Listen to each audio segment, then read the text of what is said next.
Blog Talk Radio. Hey, you are now tuned in to 110 Sports Talk. I go by the name Lynn Knack. Hey, it's the best. running through the competition, no competition. You don't believe it, turn us up. Sit back and listen. We bringing you the stats, all the breaking news and facts. Want the latest on the biggest trade, well this is where it's at. We don't talk it, boy, we live it, got that all around coverage. From track and field, you name a field, we got it all covered. No diss to Derrick Rose, but we don't talk that bull. Just wait till he get healthy, better watch out for them bulls. Slide over the hockey, shout out to the Kings. Salute to LeBron James, y'all both got y'all rings. Looking for the real, you tune into the best. The sportologist and Mr. CJ Sports is up next.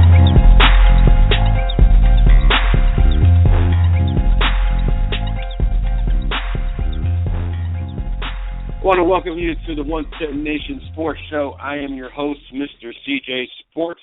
You can follow me at CJ Sports 1. You can follow the 110 Nation at 110 Nation. Glad to be here on this Hump Day Wednesday edition of the 110 Nation Sports Show. I tell you what, this week's been a crazy week in the sporting world. And I have a feeling that the rest of this week will not disappoint at all. Looking forward to seeing what the rest of this week, Thursday night, I mean, wow, what happens if Cleveland, Johnny Manziel led, goes into the Thursday night game and beats Cincinnati?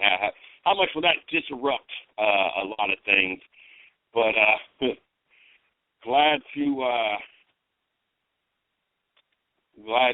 be here tonight. We got a very special guest joining us tonight.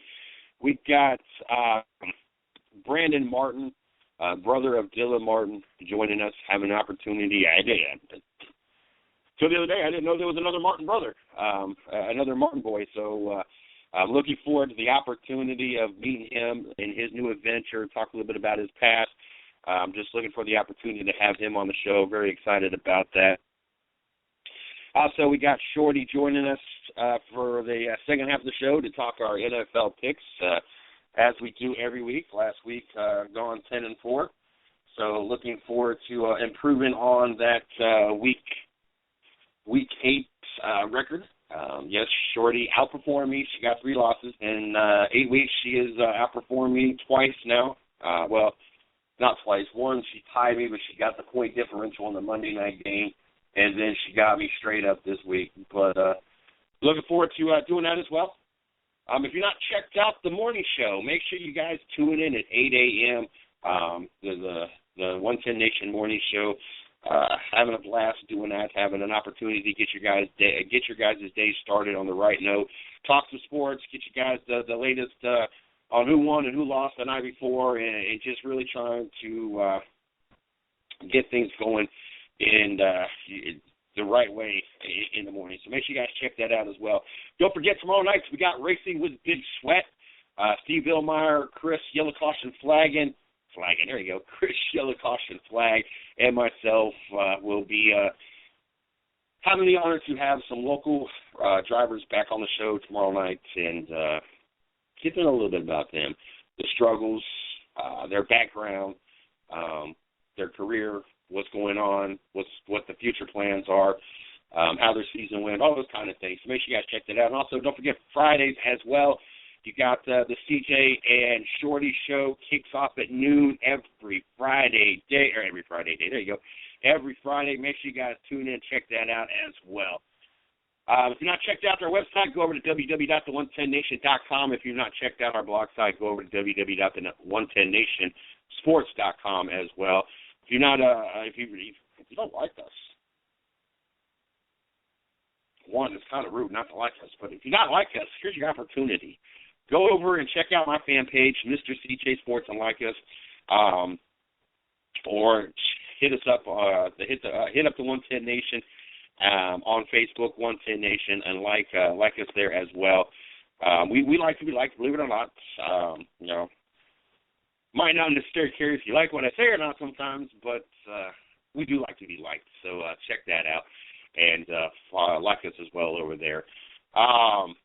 If you listen to the show on Spreaker, or as a matter of fact, it don't matter really how you catch this show, do us a favor. Go over to Spreaker.com or click on the link for the Spreaker edition of the shows and follow us on Spreaker. We got to have 100 follows in order to take our show to the next level, put our show on iHeartRadio, on the iHeartRadio network. And we need your help to do that. So go over there. If you have an account, all you got to do is just hit the follow. It takes you like literally 15 seconds. If you don't have an account, all you got to do is sign up through using your Facebook, follow the show. It literally takes maybe 30 seconds. We're not asking for a lot of your time. We're not asking we're not asking you for your time, your money, or anything else, or a lot of your time. We're just looking for 15 to 30 seconds is really honestly all we're looking for. So do us one, and go over there and like us, or follow us, and let's get on the iHeartRadio network. It opens up a lot of opportunities for us. We already got shows and sponsors waiting for us to get on the iHeartRadio network. They got a lot of people on this network working very hard, giving their time, giving their efforts, doing what they passionately love to do. This is a one way to make this be their career, their job, and not have to go somewhere where they're miserable, don't want to be, or have to have two jobs. Help us make it so that these guys can do this as their career and be happy and do basically passionately what they love to do. So make sure you guys do that. Check that out. I tell you what, Texas ought to be interesting this weekend. When we seen the wreck and we saw Matt Kenseth do what he did, we watched the grandstands. We watched Martinsville Speedway erupt, and we had many drivers. As I was listening to audio from the race on the clip that was on Facebook, and you had multiple drivers talking about Matt Kenseth. It's picked up a really big fan base here. Matt Kenseth has got him a lot more friends and a lot more fans of this, that, and the other.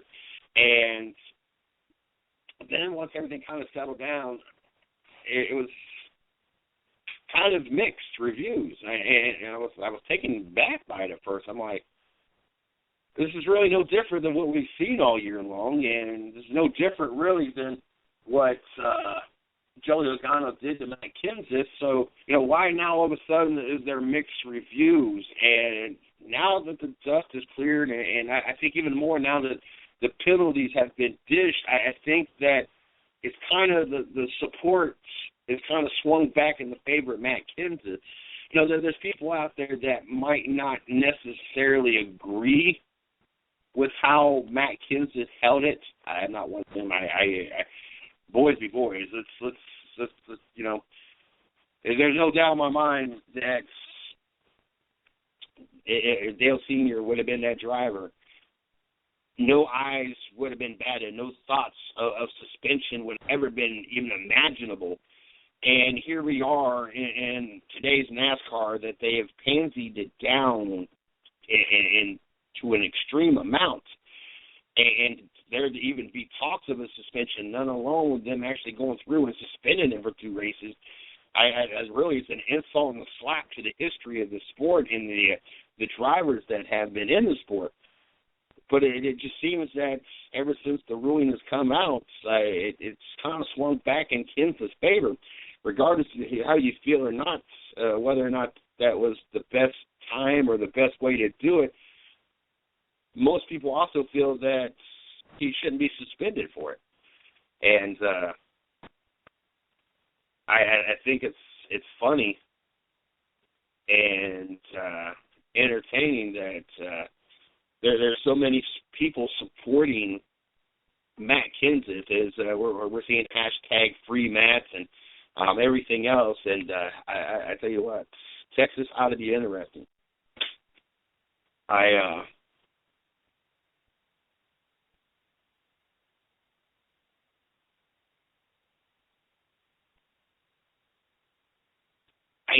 can only sit there and wonder, though. We're getting down to the closing laps, and we have a tight race. And say somebody gets bumped out of the way for someone to take the lead, say the last corner, and somebody gives somebody the bump in the rear and moves them out of the way. I mean, it causes them to wreck. Does that now entail for suspicion? I mean,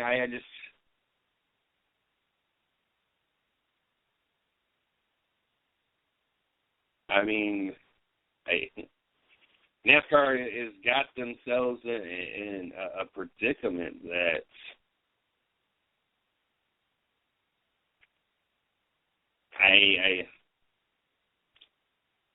you can't. It's already bad enough that you have two drivers that did the same thing, both of them retaliated on the track, and you give one a 2-game suspension or 2-race suspension, and you give one a 3-race probation. So then you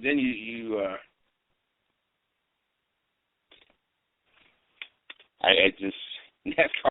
I tell you what.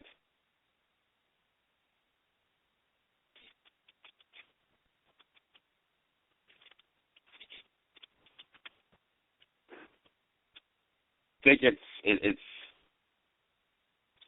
entertaining how NASCAR puts themselves in this predicament because now you got your drivers on pins and needles, and I find that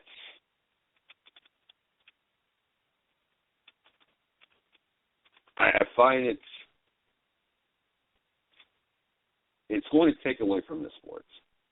There's no doubt.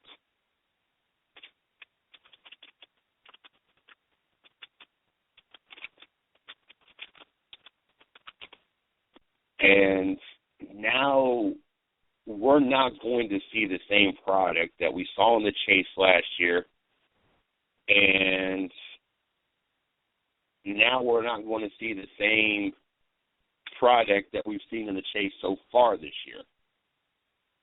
Now you're going to see a lesser product because now the drivers are going to be concerned, okay, if I rub this guy the wrong way, who knows what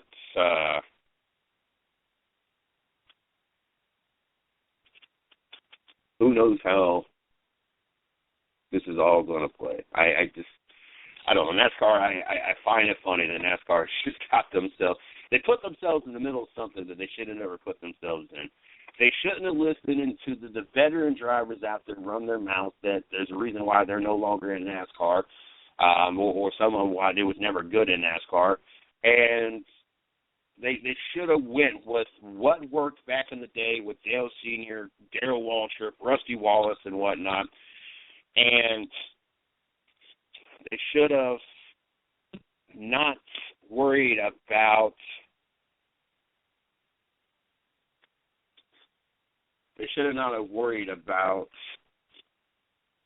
hurting so many people's feelings and instead getting the best product best possible. You got some of the most aggressive drivers in NASCAR that we've seen in a long time. Kevin Harvick, Keselowski, Logano, Kenseth, Harvick, Stewart. Well, Stewart in the day anyway. Why are you holding the reins back? Why are you not getting the most out of the product that you have? That's just like owning a Ferrari and driving it like a Prius. I mean, it doesn't work. you're just not getting the best product, and I think it's really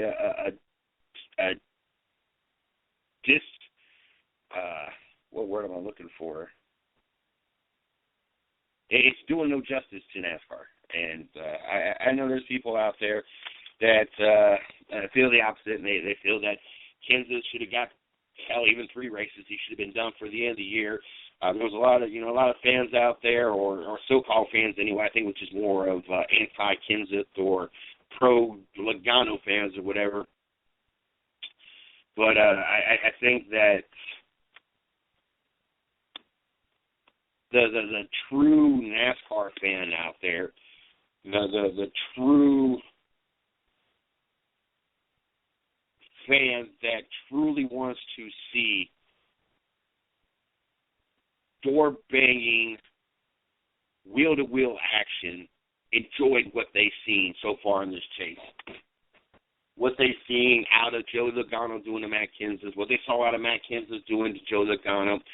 The Harvick thing, yes, I can understand that, not necessarily being a top 5 favorite for any kind of fan, but NASCAR, you got to learn to choose to pick your battles, and this one wasn't the right time to step in. Maybe at the end of the year you should have reevaluated things and maybe stiffened the rules. Well, if you're lap down or not competing for the lead, maybe, and which I still don't agree with, but at least make a clear-cut rule and guidelines. Right now you're just kind of shooting from the hip is really all you're doing. Because these rules, these weren't rules that, were about. And now all of a sudden you make up these rules as you go, and now not only are you taking away from the sport, now once again you're in the spotlight, NASCAR, for the wrong reasons, for your inconsistency. You're changing the rules week to week. We were just coming from Talladega, and the fans bickering because you changed the rules and went from 3 green, white checkers to 1 attempt, and that's it. And then at that, you had 1 attempt, you weren't satisfied with it because you didn't like the outcome of it, and so you tried to manipulate, change the rules again, and have a second green, white checker flag. So there's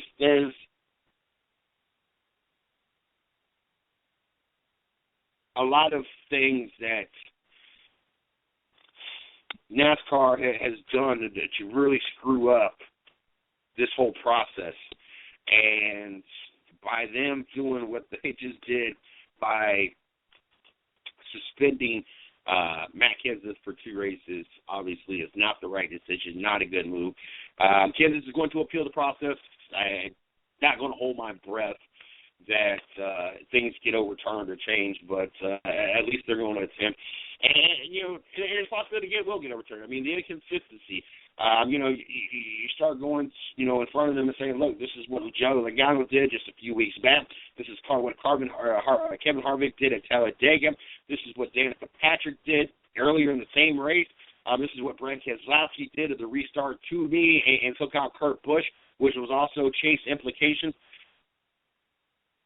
There's a lot of things you could throw out there in your argument, so we'll definitely keep our eye on that, but not really expecting much to change in the favor of Matt Kenseth by any stretch of the imagination. Definitely not.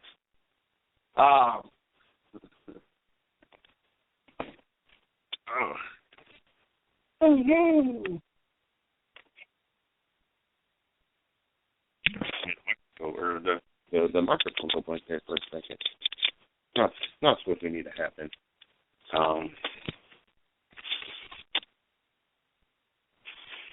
NFL will alter Houston Super Bowl plans after city's repeal of non-discrimination law. The day after voters struck down an anti-discrimination ordinance that created protections for gay and transgender people in Houston, the NFL issued a statement saying that the league will not alter plans to have the city hosts the Super Bowl 2017. The NCAA, however, said that while the repeal won't impact the 2016 Final Four, it could deter future events in the city. The ordinance, which was put in place at Houston City Council in May of 2014, made it more difficult for individuals or businesses to deny services, housing, and employment to others on the basis of age, race, sexual identity, or gender identity. Opposing lawmakers fought to have the ordinance struck down. The Texas Supreme Court required the ordinance to go to vote, where it repealed by a roughly 60 to 40% margin on Tuesday. Among the arguments, opponents of the ordinance argued that it could aid sexual predators by allowing men to use sexual identity claim to enter women's bathrooms and then commit assaults. Houston's mayor, Anise Parker, called the campaign one of fear, mongering, and deliberate lies, and framed the failure of the ordinance as a broad stroke of injustice. No, not to weigh in on the old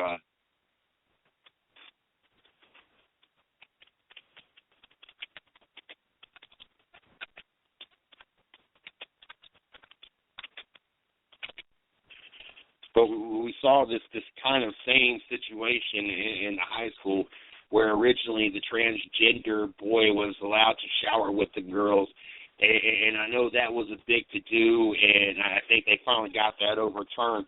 But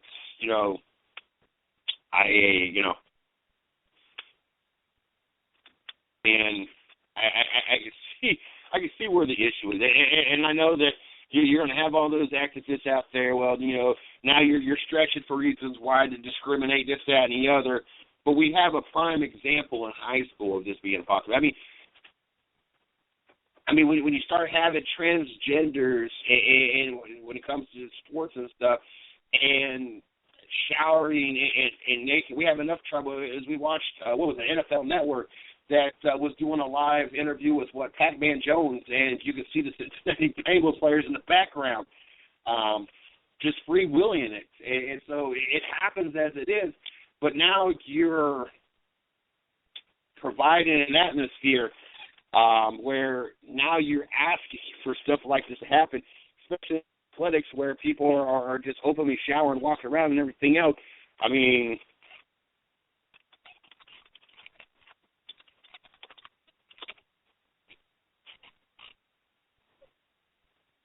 all that does is, I don't know. I don't know. I'm just glad it's not touring, regardless that the Super Bowl's moved from Houston. It's a great opportunity for the city. It's a great opportunity for the Super Bowl to be in a different location.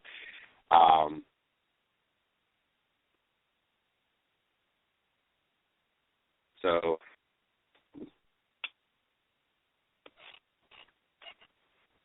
Super Bowl ain't going to change. I don't know. Too funny.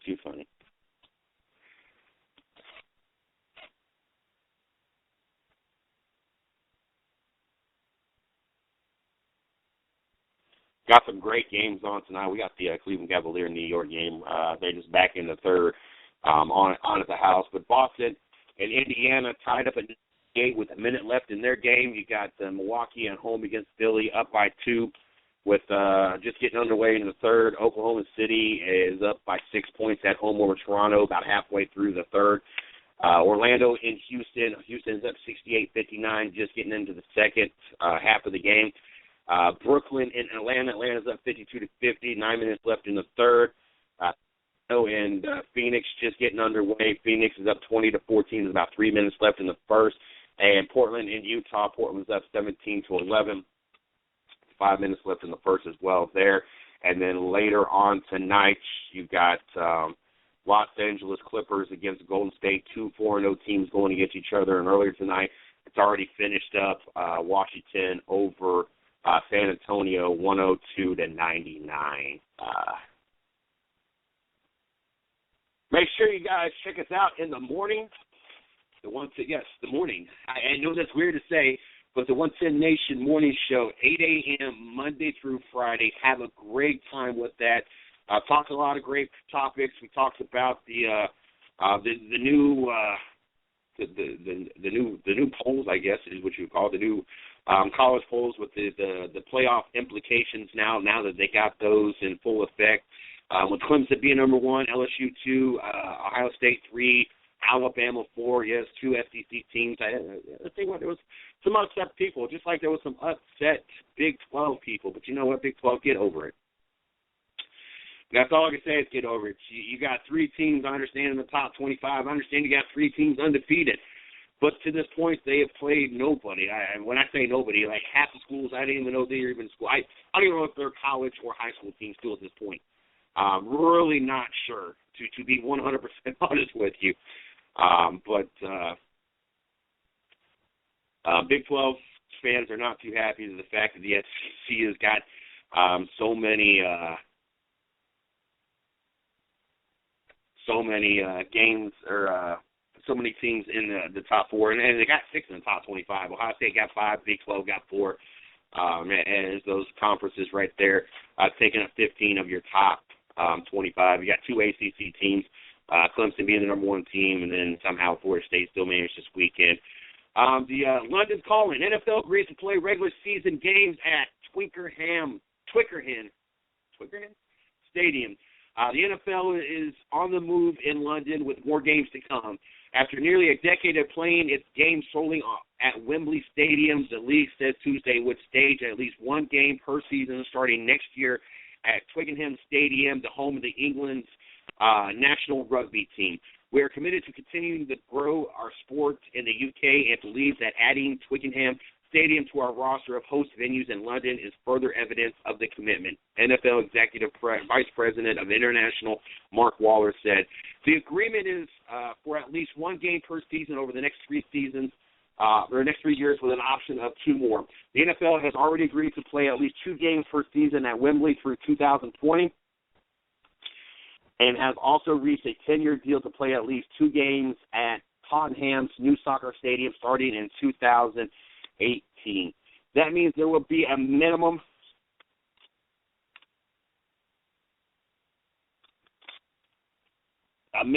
of 5 regular season NFL games in London in 2018. 2 at Wembley, 2 at Tottenham Stadium, and 1 at Twickenham. The NFL first played a regular season game at Wembley in 2007 when the New York Giants beat the Miami Dolphins 13-10.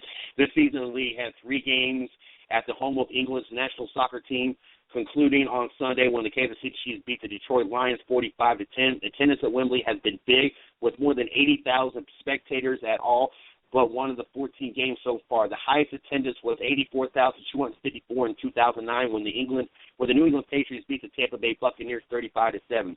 Twickenham drew little over 80,000 on Saturday for the Rugby World Cup final when New Zealand beat Australia 34-17. I kind of got mixed emotions with this whole England and the NFL. That's just a lot of travel just to put on a couple games for a market that doesn't have teams. I can understand if they had teams and you had trouble, and I still would even have issues with that. I mean, a lot of back and forth, a lot of jet lag. You leave after your Sunday game or even a Thursday game, and it takes you a couple days to get your body used to the time frame over there. Then you got to get into the swing of things and then prepare yourself for the game. And then you got to turn around after the Sunday game, come back, get in late Sunday, maybe Monday morning, and in the wintertime, that's also going to play into a factor. And then now you got to spend a day or two resting and readjusting your body before you're ready to go for the next weekend. And so I just don't – I'm not a big fan of it and haven't been. And I have no problem with the sport expanding and growing. And if they want to watch it, so be it. More to them. But I just don't see how it is that beneficial to send our players over there and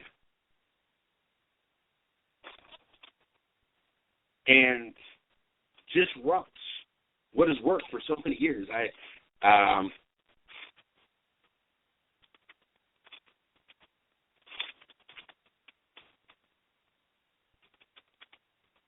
I just don't like it at all. I'm not a big fan of it. But before we continue talking about this and the NFL, we got to put this conversation on hold for a second. We got Brandon Martin joining us, Dylan Martin's brother, and I hate to label it that way because it just makes it seem like you're the other guy. But still, until the other day, I had no idea there was another Martin boy out there, and so it was kind of a shock to me. To this point, it makes sense. We've had Dylan Martin on the show, and as many pictures as I've seen, which most of his pictures, Dylan's pictures, involve either racing or him doing some charity work. I guess I have missed the pictures, or just really never paid attention to the fact that there was more than one Martin boy. So there's another Martin boy, and he's an athlete as well. Go figure. So now we're going to get the opportunity, after all the times we've had Dylan on the show, we get the opportunity to bring Brandon on the show. So without any further delay, let's go ahead and get Brandon on the show tonight. How are you doing tonight, Brandon? I'm doing good, Jason. How about yourself?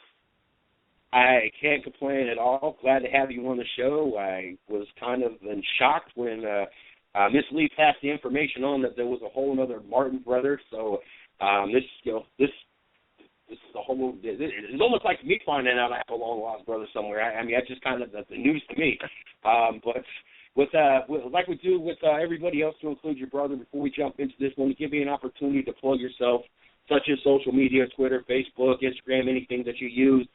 Anything going on that you want to throw out there, sponsors or team sites, websites, anything, before we jump into this. That way the fans get an opportunity to follow you, not only in your upcoming adventure, but throughout your career. Yeah, no, anybody who's wanting to follow me, you can follow me through Dylan's page. I've been brought on to the DMR team recently. You didn't really hear about me because I was up in college for the last 5 years, so while he was down here making it big, I was up in Pennsylvania playing college football. But now that I'm back, we decided to get a bomber, have a little bit of fun, and give me some kind of competition where I wouldn't beat my body to crap. But yeah, if you wanted to follow, you can follow through Dylan's pages. As I'm racing, I'm normally racing with him. So he posts along and follows my races and vice versa. I want to really thank my sponsors. I know Simpson's been a big one for me. Simpson picked us up and gave us a full head-to-toe racing gear, safety equipment, so real big thanks to Simpson, and then Dave Culprit at Service on Site, and Travis Rowland at Travis Rowland Motorsports got my car together for me. So big thanks to those guys. Now, you're getting ready to make your way into the racing world, but that wasn't your first. I guess I would say first love. Your first sport. You've been an athlete growing up. Let the listeners know what you was doing before you decided to make a transition into the racing world.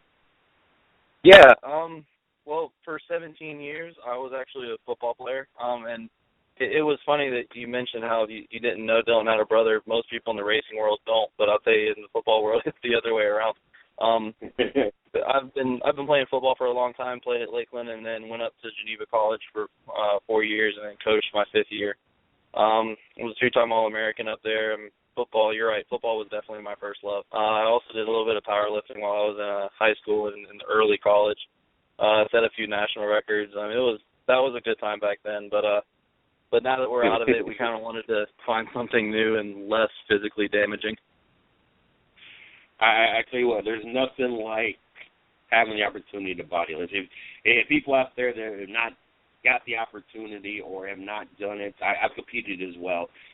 There's no greater stress relief, way to clear your mind, way to just make you feel better from head to toe than really committing to putting your body first and going all out. It's really, truly a great to be able to put your headphones on and tune out the world, work out your frustrations, and improve your body. There's really no greater thrill. Playing football, what position did you play, and what got you into playing football? Well, I played center. I actually played on defense most of my life. I got moved to center in high school. Actually, there's a funny story of how I started playing. Everybody asked me, you live in Florida, did you ever play baseball? I played for half a year. I got kicked out of T-ball. Apparently, you're not supposed to run the catcher over in T-ball. And every time you get to third and they automatically throw it home, I'd run home and I'd truck the catcher and get up all excited. And they told my dad that we're not gonna let him come back, but we'll pay for his first year of football if you promise not to bring him back to baseball. And luckily for me, the football field was right next door, so that was the year I was old enough. They moved me in. I think I started playing football when I was 5. But yeah, that's the interesting story of how I started. I actually got kicked out of one sport, forced to start another. Now it's funny, and talking about the racing world, nobody knew that there was a Brandon, and in the football world, nobody knows a Dylan.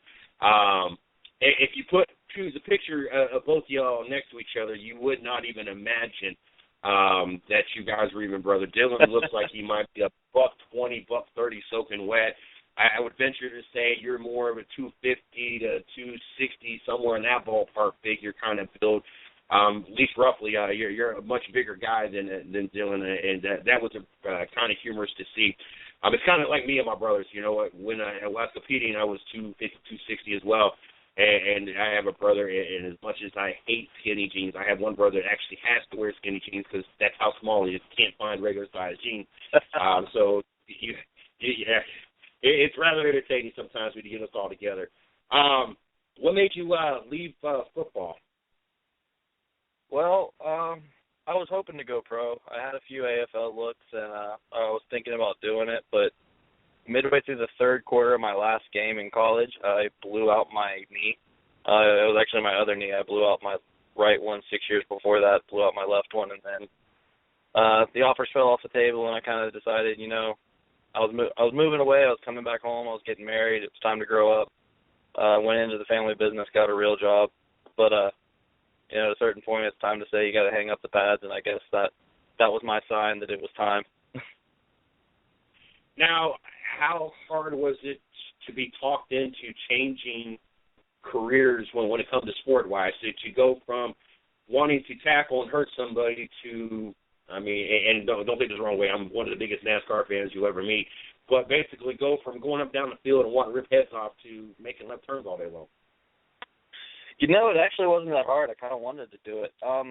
The big thing for me is I was kind of depressed after I ended the football career, especially the way it did. So I kind of stopped working out. I really didn't do the rehab like I should have. And it took me a while to get my body back to normal. But it was kind of one of those things where I wanted to do something competitive. I still had that competitive drive in me. I still wanted to be able to compete. But I really wasn't in any place to be able to do it. Racing was kind of my out. That was my way to get away and go back, like you kind of said earlier, talking to powerlifting, when you just put your headphones in and go away. You know, the engine it's relaxing. It's nice to get out on the track, be by yourself, and be able to do something that you enjoy and that you love, and be competitive at the same time. It kind of does the same thing that lifting used to do. Yeah.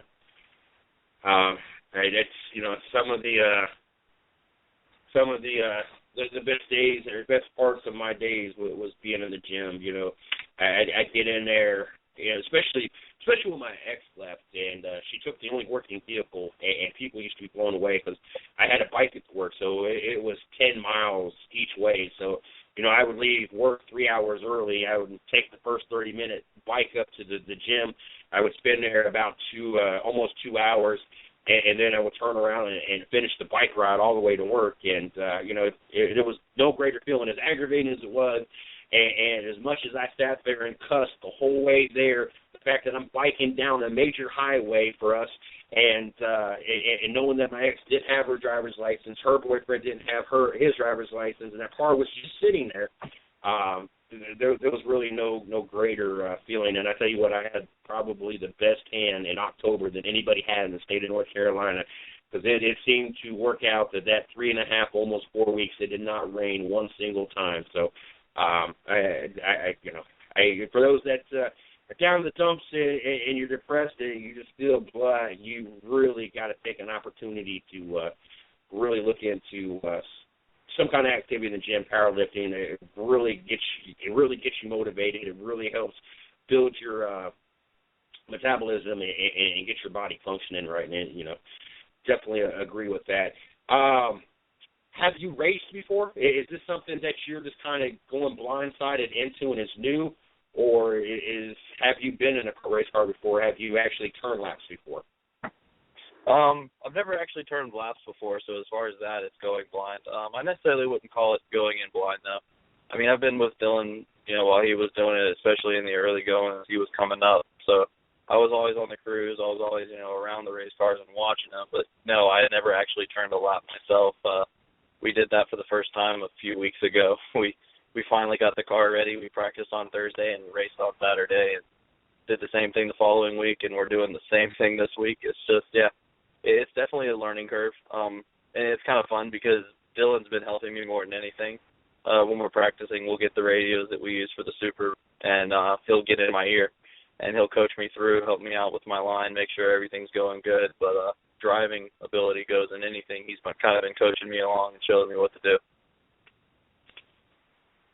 How much of an adjustment is it for you to sit in there and just turn laps versus being active? I mean, this is you're someone that either you were lifting or you were on the field or you were at practice. You were constantly go, and even though you're still a competitor, everything you've done up to this point has been you moving, not just sitting there. And I'm a full believer that drivers are athletes. I don't want anybody to mistake it, and I'm just saying you're going from an athlete to whatever, but you're going from being a very active athlete to being an athlete that just want to sit in a seat for the whole race. How different is that for you to adjust to?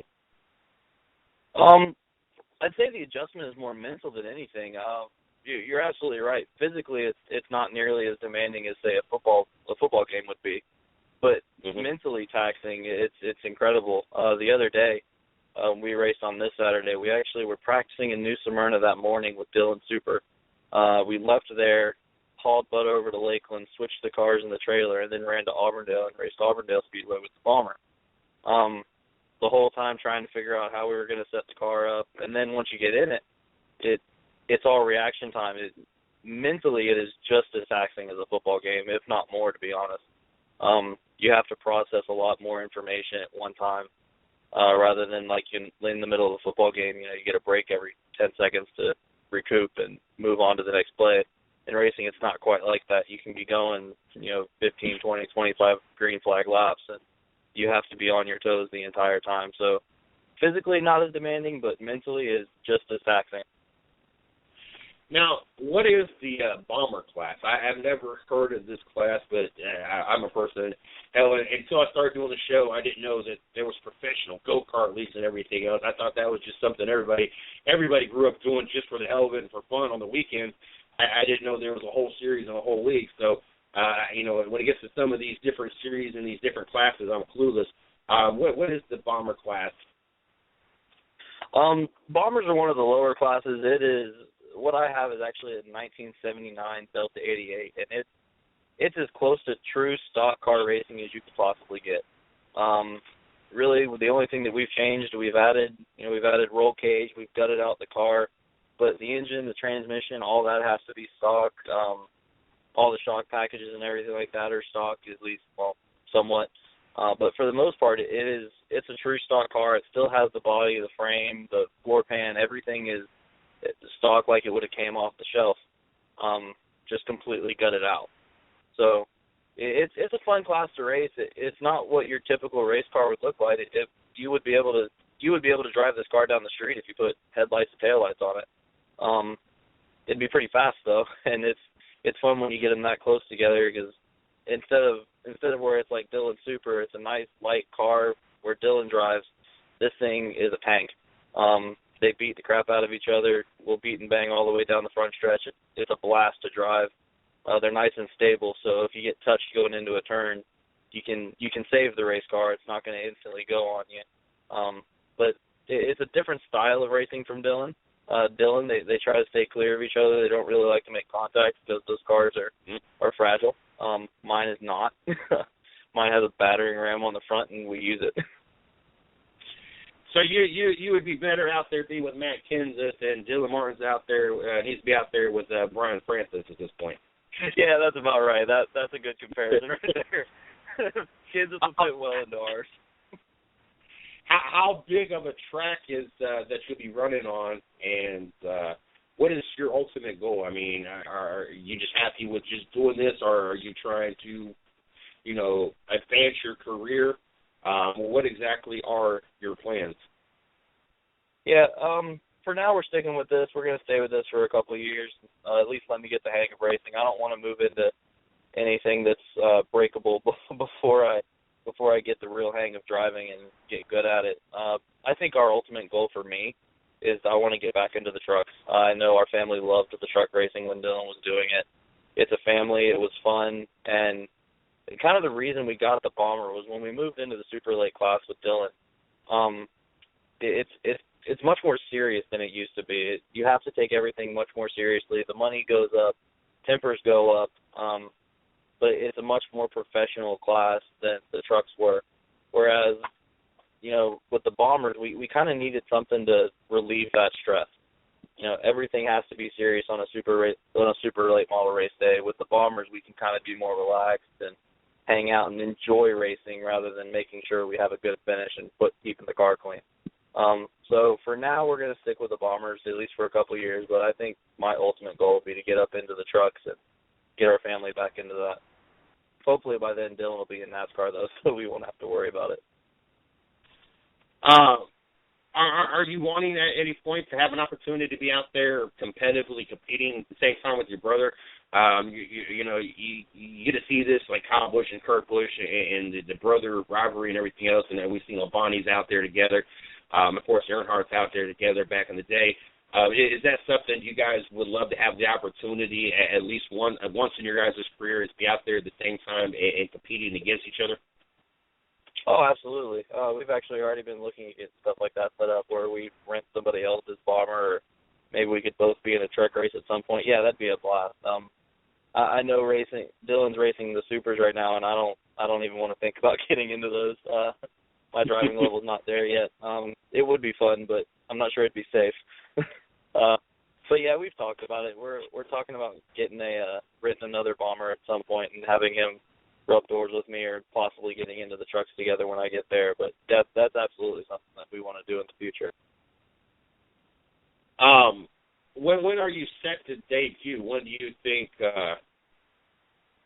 When do you actually have your first actual race? My first race was 3 weeks ago. It was 3 weeks ago. We're coming up to our third race this weekend. Gotcha. And how did you fare the first couple races? I just saw over on Dylan on the Martin Racing thing that you talk about his new adventure of racing. So I just thought this was something still in the process. I didn't realize that you guys have actually already started with it. Yeah, we've been going at it for a little bit. It's been fun. I wasn't too good in the first races. We're getting used to the car. It's not necessarily as much as my driving as it is the car right now. We're still having to shake it down. What we've done recently to make sure that it's not me is Dylan brings his fire suit anytime we're testing the Bomber, and I'll run it a couple laps, come out, tell him what I think about it, and then Dylan will get in the car and he'll beat me and tell me what I was doing wrong. And that's been working. But the last 2 times it's been that way, he hasn't beat me by that much, so I feel a little bit better about myself. And it's been the car. So we're still working on getting the car to where we need it to be competitive. No, we got a lot of people out there that assume race car drivers are not athletes. And I know some of the traditional drivers back in the day kind of make that a hard argument when you see someone like Tony Stewart that looks like he spends half his day at a donut shop, and Ken Schrader, just different drivers. But you being an athlete, being an athlete before you became a driver, which to me is still an athlete, but you had to condition yourself, and you knew what it's like and what it felt like to be out there, dead summer, pads on, doing 2-a-days and everything else you had to do to have the football career that you had the opportunity to have. Compared to the heat and the way your body felt sweating and the wear, the exhaustion from being out there in the heat, how does that to you compare to being in the car and the heat that you've experienced and the exhaustion your body's experienced, even though you're not out there running around, but just from the body fluids that you're losing, being in the fire suit, being in a hot car, being out there on the hot pavement, How much of a difference, and was you surprised on how warm or hot it is in those cars? I'll tell you, when I was playing football, one of my favorite things to do was make fun of Dylan for being tired after racing. And I used to say, you're just sitting in a car, stop being a baby. And then I did it. Well, it's hot. Those fire suits, they're fire retardant, which means they're thick. The football material, it all breathes. It's like spandex nowadays. Yeah. But no, this does not breathe. That's why you see most of the drivers walking around during the day with their fire suits halfway off, because those things are hot. And then you get into the car, and I think my car was running 210 degrees around the engine, so we were probably sitting at 110 degrees in the cab while I was racing, and mine was a short race, so it wasn't that bad. I mean, we were only talking 40 laps, but I know the other day when I was watching Dylan at New Smyrna during his 100-lap race, we were glad there was a red flag. I thought the kid was going to pass out. He was sweating and breathing. He tells me to go get him a thing of water, and I bring him water out to the track thinking he was going to drink it, and he just dumped it on his face. So I didn't really understand what he meant until I got behind the wheel. And the first time I get out of the car, he looks at me and he goes, "It was hot, wasn't it?" And I said, "Yeah, that was a lot hotter than I expected it to be." And it takes a toll on you. It's kind of like standing out in the sun all day. That heat takes a toll on you, definitely. And like I was saying a little bit earlier about having to be mentally focused, you have all that stuff going on around you, and you have to process all that information while you're having a heat issue. And you really have to stay focused 100% on what's going on in front and behind you to make sure you don't destroy your car and somebody else's. Do you feel that you've got to condition yourself any differently than what you did in football, or do you feel that, as long as you basically keep up with the same routine and condition yourself the way you did before, you should be fine? No, the conditioning is a lot different as far as what I need to do for racing compared to football. I mean, football, I've got to push somebody. You have to be physically strong. You don't necessarily have to be that strong. You got to be able to turn a wheel. It's just you got to be able to turn a wheel in a precise amount, 80, 90, 100 times a race. So it's completely opposite of what I was doing for football. You're getting on a treadmill, and rather than running sprints, you're running distance, and you've got all kinds of sweats on to try to get your body used to having to deal with that heat. You should tell Dylan all this, because I've been trying to get him to do it and struggle. He's not used to having to work out. So now that he's in the hotter car, we're trying to get him like, hey, time to start conditioning your body like that. And it's definitely different from what I'm used to. As a bodybuilder, you understand treadmills are the devil, and I'm having to get used to the devil. Are your knees at any point any concern? Is there any discomfort? I didn't even think about that. But, you're leaving football because of your knees. Has there been any discomfort, or is there any concerns on, as you plan on moving through your career in the racing world, whether or not that this is going to hold you back at any point? No, not really. I still have full range of motion in them. I did enough rehab to be able to move fully again. So as long as I can get in and out of the car and it hasn't been an issue, then no, I don't see it being a problem anytime in the future. How happy is the family to? I kind of have mixed emotions with this question, because you go from a sport that is violently tough, and we see a lot of players, especially with these concussions, and knowing that any minute that you could be hit a way that what was that? I forget what receiver this weekend that laid there paralyzed for like 10 minutes before he could start moving and waved to the crowd. Dockett, I think it was, from the Seattle Seahawks. But to go from such a violent sport, but then we've seen the violence on the track and seen the death come from the track. I guess more of the appropriate question is, I would say, are they relieved that you went from such a violent sport to racing? But I guess it's not really an upgrade. So how exactly is the family feeling about your transition from really one dangerous sport to another dangerous sport? My wife is sitting next to me, and she's giving me the evil eye right now. I wish you could see it. My family that is, my mom, dad, they don't have a problem with it. My wife does a little bit.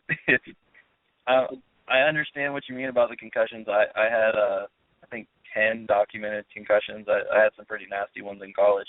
And when I decided to go racing, I went to my wife and I said, Jamie, it's okay. We have helmets that protect us, and harnesses and all kinds of stuff. And she goes, yeah, I don't care.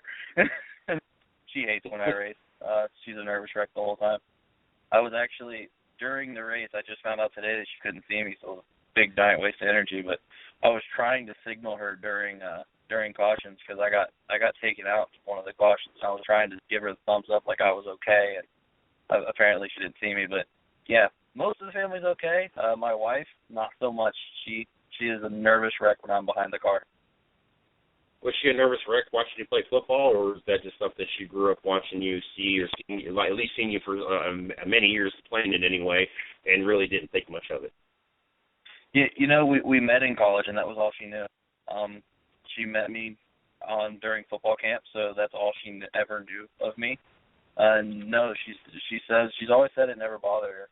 She says her big thing with this one is she can't physically see me. Different when I'm on a football field, according to her, because she can see me in the stand. She can see the way I'm moving and knows I'm okay in a car with a black fire suit and a black helmet. So it's kind of hard to see in and see what I'm doing. So she says the fact that she can't see and communicate with me bothers her because, back in the football days when I'd come off the sideline, I could look up and I could talk to them and at least signal them to let them know I was okay if I was hurt or something like that. I always made a point to do that because I knew how nervous my mom could get. But with racing, apparently my signaling didn't work. So no, she absolutely hates it. Well, at least she's still there by your side, and it wasn't a deciding factor near the sport. And at least she's going to give it an opportunity and try to make an adjustment. So, there's a lot of significant others, wives, girlfriends, whatever, out there that, they don't budge. It's either, you don't play the sports or you don't have me. So it's good to see she's at least going to make an effort to be by your side and support you. Is she planning to be out there regularly at the tracks and watch, or is it one of those things that she can't bear to be there and watch? How is she approaching it? It's kind of one of those things where if you gave her the choice, I'd say she wouldn't want to be there, but I don't think we give her the choice. we kind of drag her along. She enjoys it after the fact. After she knows I'm okay and she gets out of the car, she's smiling and we're all good. It's just for those laps while I'm on there, she's a nervous wreck. I don't necessarily think she likes seeing it, but she deals with it and she knows it's good. I think before we decided to get into this, it was one of those. I was getting really frustrated. I had no way to have any kind of a competitive out, and it was starting to show. Mm-hmm. There was frustration that there was really no way to get out. So going into something competitive where I can kind of zone out again has really helped. It's actually helped at home, too. It's helped keep me level-headed, I'd say, at times. So it's nice to have an out, and I think she's willing to deal with the dangers of racing, even though it's semi-safe. I'm not going to say it's a safe sport, but it's pretty safe. I mean, I've got about $9,000 in safety gear and a $4,000 car. So I'd like to think I'm pretty safe. But it's nice to be able to get out, vent, get that frustration on something else that I can kind of zone out and go into my own world, because once I go home and back into the workplace, I'm back to the level head and I'm calm again. How different is it for you to go from being the big brother, and not only age but physically, and the one with the college education, to the brother that's got to listen to the younger brother and get the advice from the other younger brother? How different was that for you? And was there at any point that you kind of had to put your ego aside, being the bigger brother, the football player, so you could learn the sport better and become a better driver? Had it been anything other than racing, I think I would have had an issue with it. It would have bothered me a little bit. But because we've always likened it, my parents have always pushed us to do our own thing, and they've always pushed us very hard to do what makes us happy. Dylan tried football from a very early age. I'll tell you, he was absolutely terrible. That whole 130-pound soaking wet thing doesn't work. So he went into racing pretty quick, and racing has always been his kind of thing, and football's been mine, and we did a really good job of keeping the two separate. And when I came in, I think the first thing I did when I thought I wanted to race is I actually went to him and asked if he was okay with it. what I was actually kind of nervous of going into it was I didn't want him to get upset thinking I was coming in to try to steal his thunder because I was upset the football was gone. So this has been, something that he's been helping with me from the beginning. And I don't ever think it was really a problem with me as far as having to listen to him because I started off by asking his advice and asking for his help. So it was really never a problem. I take it there's not too many Dylan brother fights. I just don't see him wanting to pick too many fights with his older, bigger brother. Physical? No. We argue a lot. We don't see eye to eye on a few things here and there, but no, we don't get into any. I don't think I've ever actually physically fought my brother. But, I mean, he's a lot smaller, and not to mention, he's 6 years younger than me. So, I don't think that was ever a good idea to get into a fight with him. I'm kind of in the same boat. I had 260, right now I'm probably more 280. Last year, I finally hit my all-time high on bench. I hit it to 460. So I've always been a bigger guy compared to the rest of my brothers. And I got a brother that's just short of 2 years younger than me that I would say probably a good 225.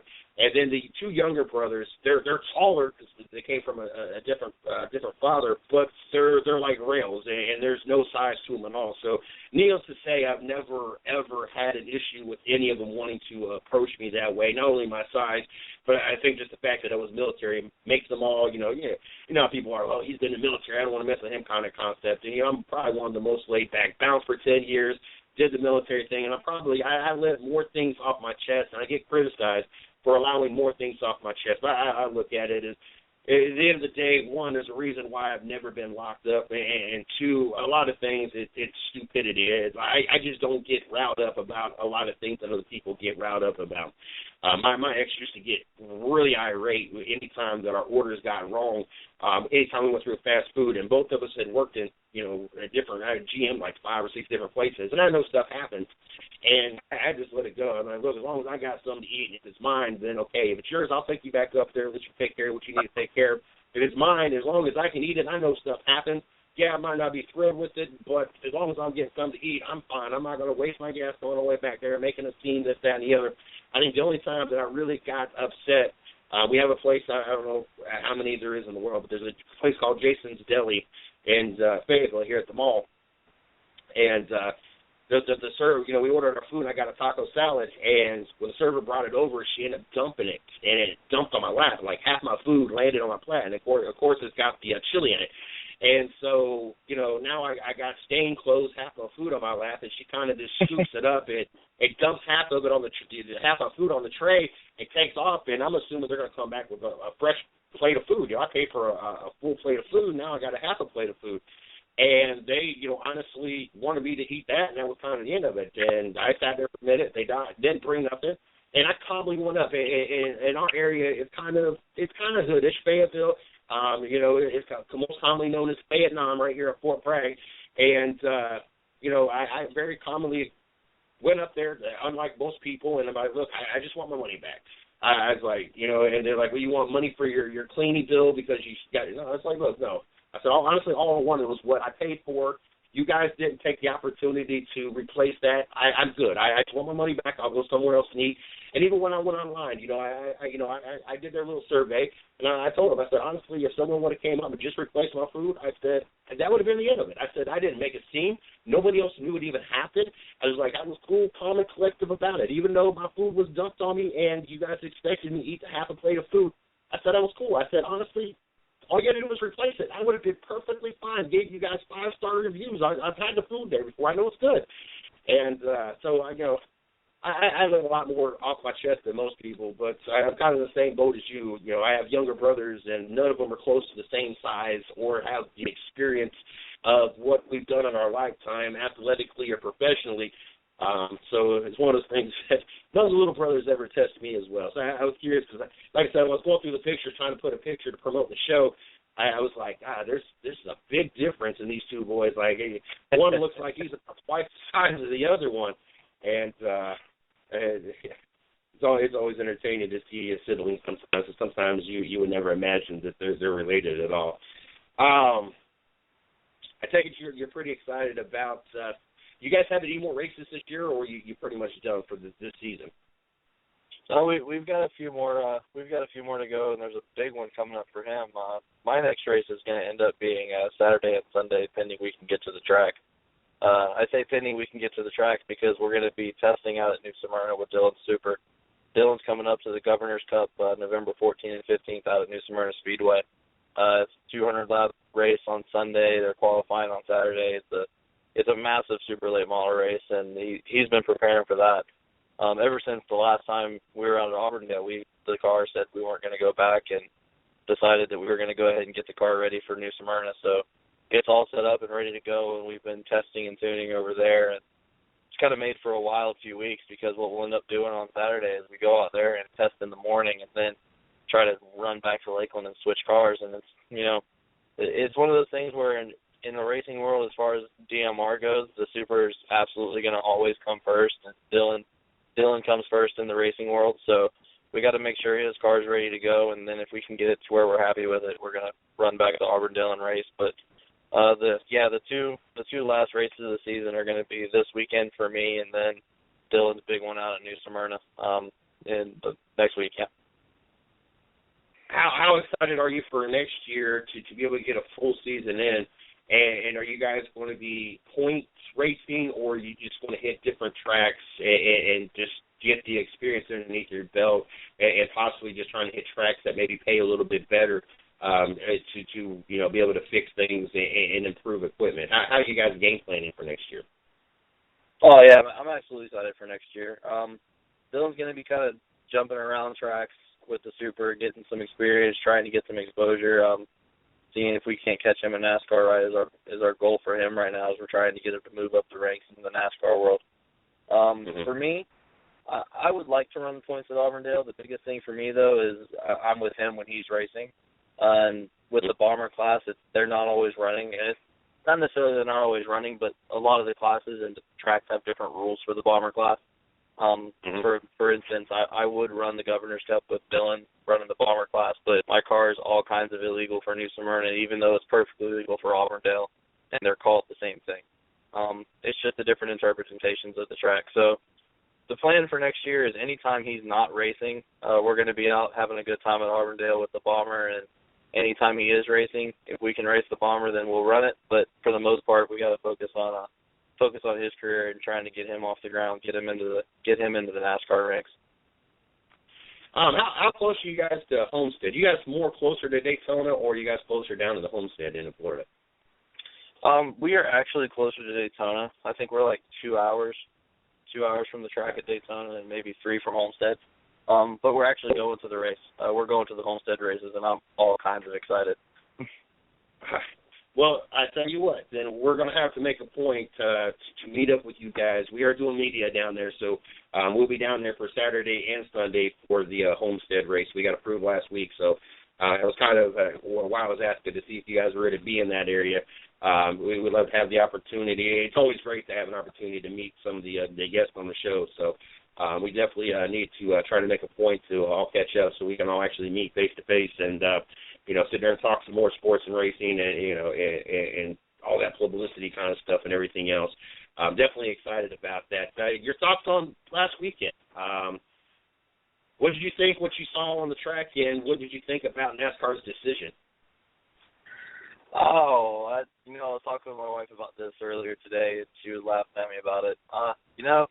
I can't believe that NASCAR decided to suspend him. I think that I liked their boys have at it rule.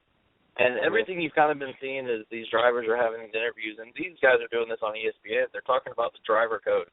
I'm new to it, so I'm still kind of learning the rules of that. But I've been watching Dylan do it for a long time, so I think I have a decent grasp of the idea. And really, what nobody's talking about is, everybody knows that got taken out in Kansas, and Joey had his spot locked up, and he was good to go, and there was really no need to dump him, and he did. With that said, nobody's really talking about the fact that the next 2 races, Keselowski's the one who took him out, and Keselowski's his Penske teammate for Joey. So in this last race, Kansas emotions are high. He's upset that he got kicked out of the chase. This is his first race back in that he's not in the chase. And early in the race in Martinsville, it sure looked like Keselowski dumped him. Now, I don't know if Keselowski blew a tie rod like he said he did. I think it could have been the same way as Matt said he blew a right front. But, either way, he was out. He was running for the lead. He was doing a good job staying out front, and he got taken out by a 50 teammate. And in his mind, he was wrong, and he decided he was going to fix it. I don't necessarily mind what he did. I don't either. I think he crossed the line because he was 12 laps down, but other than the fact that he was 12 laps down, it didn't bother me a little bit. I was kind of happy for him. Good for you. You stood up for yourself and wasn't going to get picked on by the big Penske team. I think the biggest thing that killed me about it was they used the word of the fact that it was chase implication. But every incident up to this point have been chase implication. When the Logano took out Kenseth, that was chase implication. It was during the chase. When Keselowski ran into Kenseth and took out Kurt Busch as well, that was all chase implication. When Kevin Harvick did it at Talladega, it was all chase implication. And it was kind of their justification of giving him a 2-race suspension, but only giving Danica a 3-race probation. And I thought that was very interesting how they handled that. And, I don't like it. I think it's a bad move. I also like it, the boys being boys. And I think that you worked hard to duplicate last year's chase because that was probably one of the most exciting chase. The last round of the chase had sold out. There was stand room only at those races because you got everybody involved and you put a product out there. And you let things go. You let the Logano thing go. You let the Kevin Harvick thing go because you were trying to duplicate something that worked very good last year. And then all of a sudden you change and you flip the script, and now you say that Kenseth has got to be punished for what he did, and I don't like it, and I don't agree with it. And, I'm always curious to know what other race car drivers feel and how they think. And it seems like most of them, I agree, they say the whole driver's code, but also it seems like a lot of them just don't like the inconsistency or like the fact that he got suspended. Yeah. And one of the things that I kind of noticed is, it's like you said, you brought up the Harvick incident, and the second to last restart, Harvick pulled up and got out of the way because he knew his car wasn't going to get going. And really, I think NASCAR fans, drivers, crew chiefs, the whole community understood that this was eventually going to happen with this style of a format. As a football player, I love the playoff format. I love the winner go home, the idea that you can't screw up 1 week. I understand that. But now that I've been in the racing community with Dylan, and now that I'm starting to drive, I understand why the drivers hate it. Because the drivers are sitting here going, it's not necessarily all in my control. If I pissed a guy off 3 weeks ago and he's next to me, there's nothing saying that he can't take me out. And it was eventually going to happen. And it's been happening a lot in this chase compared to last year's, where one, they had, I can't remember who did it, saved my life, dive bombed into four to take the spot in the last point where he knew he was going to wreck the other guy, and he did it anyways.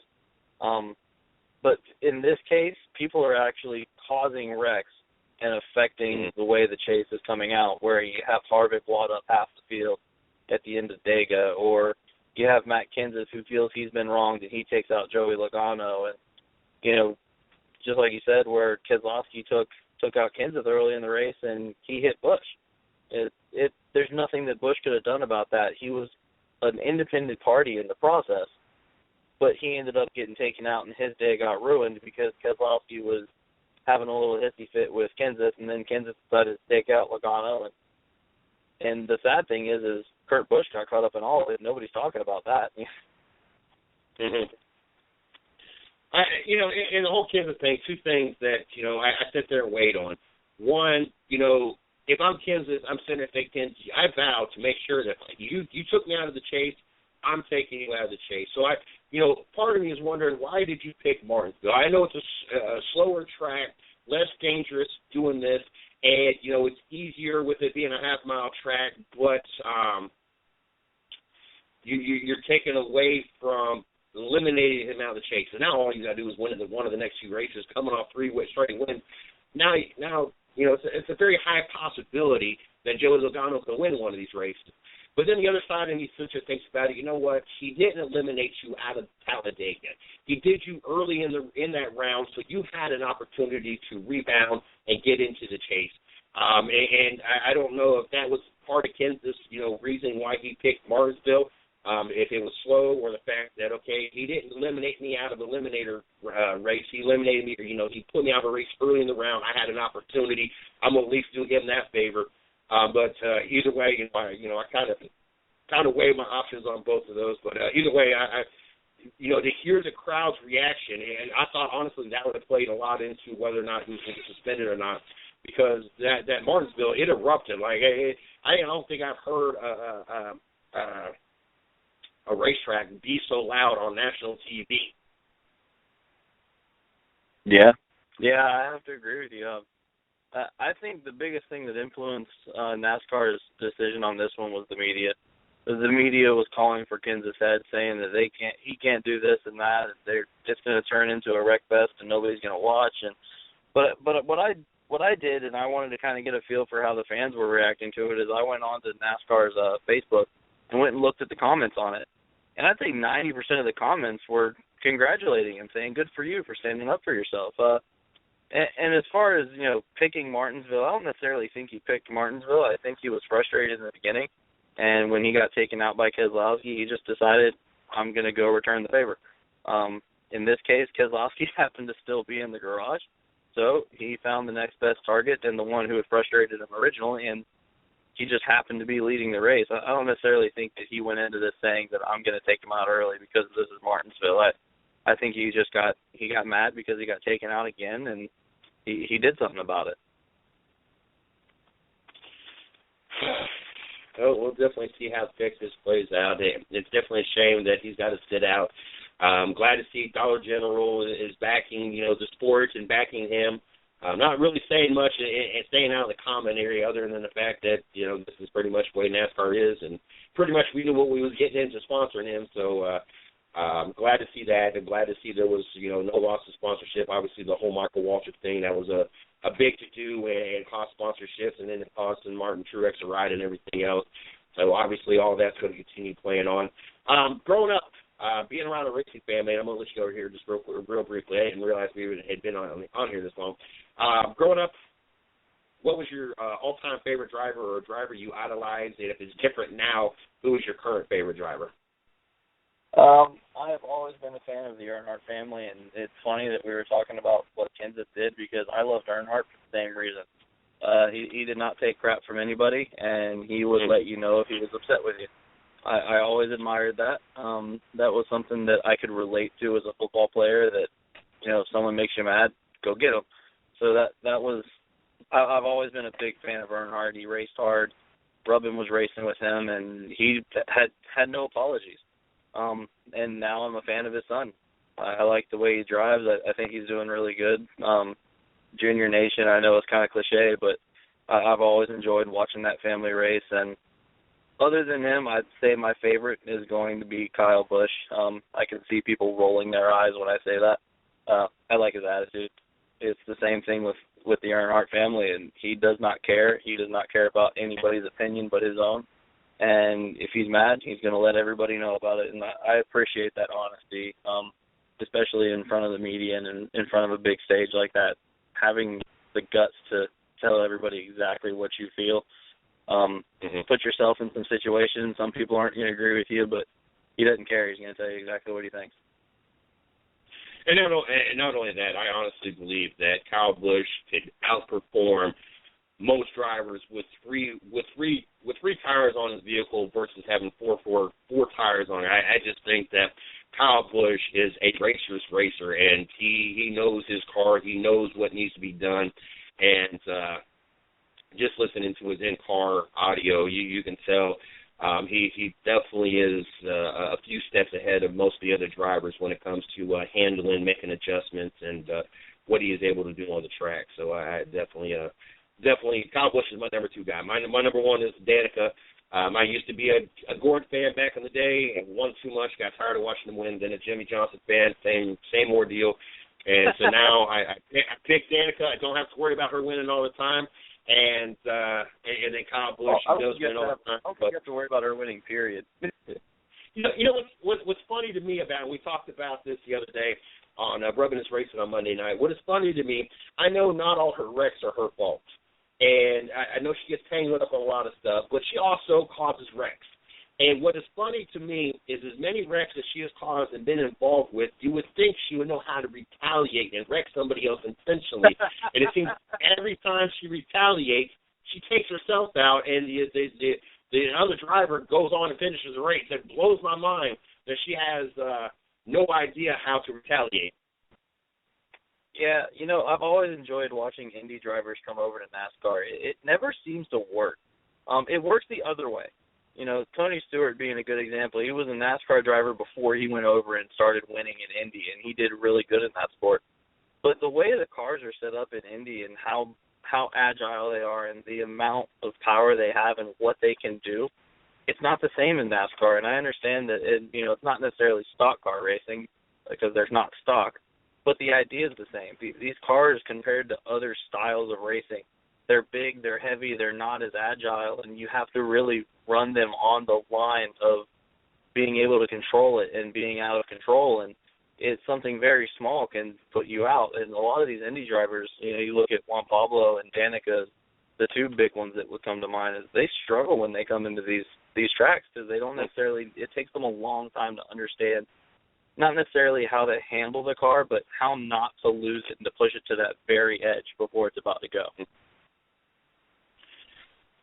Well, I don't want to keep you. We got a lot longer than I was expecting to keep. I don't want to keep you much longer. I do want to make one observation real quick, and then we're going to get you out of here. And it took Dylan coming on the show a good handful of times from going from one-worded answers, and me, it felt like I was pulling teeth at times to get him to open up. And, there's a lot of times there would be some dead air because Dylan would just give one-worded answers or that's kind of it. The last couple of times he's been on the show, he has talked and commented and said something to him about it.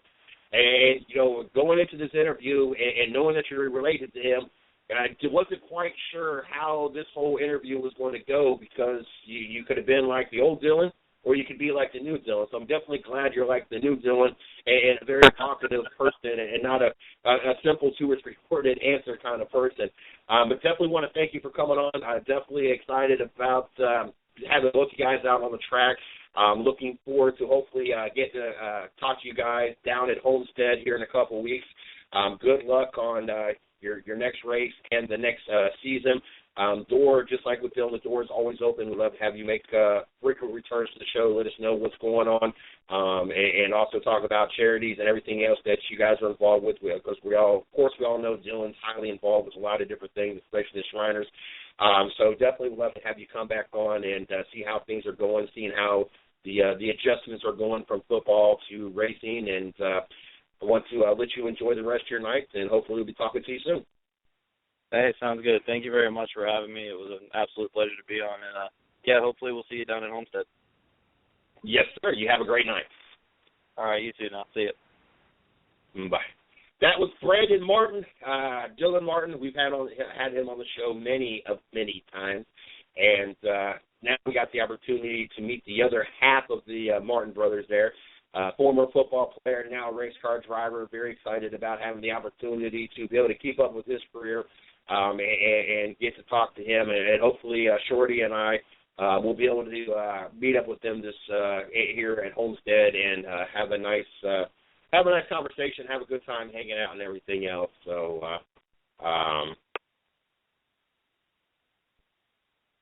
definitely so. It looks like the dog has made his way into my bedroom, which is a big no-no in my house, and he might be getting himself in trouble. I just have an issue with dog hair being in my bedroom or my bed. I don't know how people sleep with their dogs. You sleep with a dog, more power to you, but I can never do it. I can't have dogs on my furniture. I can't have dogs in my bed.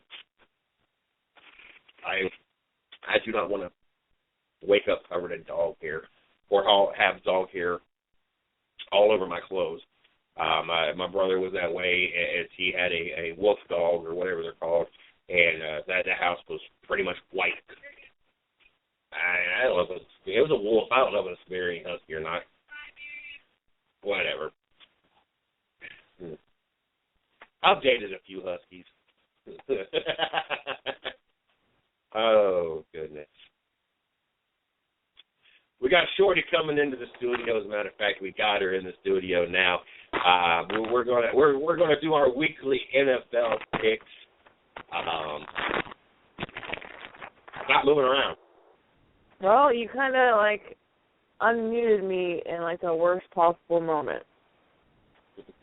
I was opening my cake. Opening your cake. Didn't know you had cake. Must be nice to have cake. I've had this cake for, like, a week and a half. And then it's probably not so much moist and delicious no more, so I'm glad I don't have the cake. It's one of the tasty cakes from the store. I will indulge in some of the we went to the Golden Corral last night, which honestly at this point has really gotten to be a waste of money for us. Even though I'm the size that I am, and I put on probably about 30 pounds over the last year, I still cannot eat like I once did. Once upon a time, if I went to Golden Corral, I pile up about 3 plates worth of food. I'd hit that dessert bar about 2 or 3 times, and and possibly even eat something. Who knows? Instead, he only went to the dessert bar twice and only got 2 plates full of food. Right? I didn't. No, I only got 1 plate of food. I got a salad, and then I got a plate that had chicken, macaroni cheese, baked beans, and that was it. And then I went to the dessert bar twice. All I got was their little tiny bowl with a brownie and ice cream in it, and that's not even like a regular-sized bowl of ice cream. So, I mean, and granted, I went twice, but compared to once upon a time where I would have gone 3 times for regular food, a couple times, when I say I would go to the dessert bar a couple times in the past, that was like coming back with ice cream and coming back with cake and probably coming back with something else each time, not just one little bowl of ice cream with a brownie to it, and that was the end of it. And it ended up costing us $33 yesterday. That's even with the military discount. Also, we added on the $1.99 little container that you bring food home, which we ended up getting, what was that, pot roast or whatever, and that's what we had for dinner tonight. And then, of course, the other one we filled up with dessert, brownies, cookies, whatever, so we had something to snack on. But it's even more pointless to go with Shorty because Shorty doesn't even eat a plate worth of food. No matter how hungry she tells you she is, she eats about a half a plate of food, and that's it. So basically, we pay $11.99 for her to eat a half a plate of food, and that's Golden Corral definitely gets their money out of us. Yeah. I just can't eat. We got some NFL picks to do this week. Are you ready? After you finally actually had your first actual week with a better record than me, are you ready to try to extend that to 2 weeks? Honestly, I haven't even really looked at the matchups this week yet, so I have absolutely no idea who I'm even going to pick. So you should probably write my picks down as we go. All right, let's do this. Thursday night kicks off. It's the Battle of Ohio, the Cleveland Browns, the Cincinnati Bengals, undefeated Cincinnati. Cleveland something like 2-5. I'm trying to pull the record. I want to say 2-5. Cleveland is Cleveland. Word is, official word is, it's just not word on the block, but word is, Johnny Manziel will be the starting quarterback. I have mixed. Well, I don't really have mixed feelings about that. I was going to have mixed feelings about that. Josh McCown has got one of your wins. Johnny Manziel has got your other win. But where I have an issue with Johnny Manziel being the starting quarterback references back to the fact that Johnny Manziel was just involved with a domestic violence issue where he hit his girlfriend, shoved her head against the window. Police reports saying it's not he said, she said ordeal. It's reported. It's an actual fact. And the NFL dumps all this money, promotes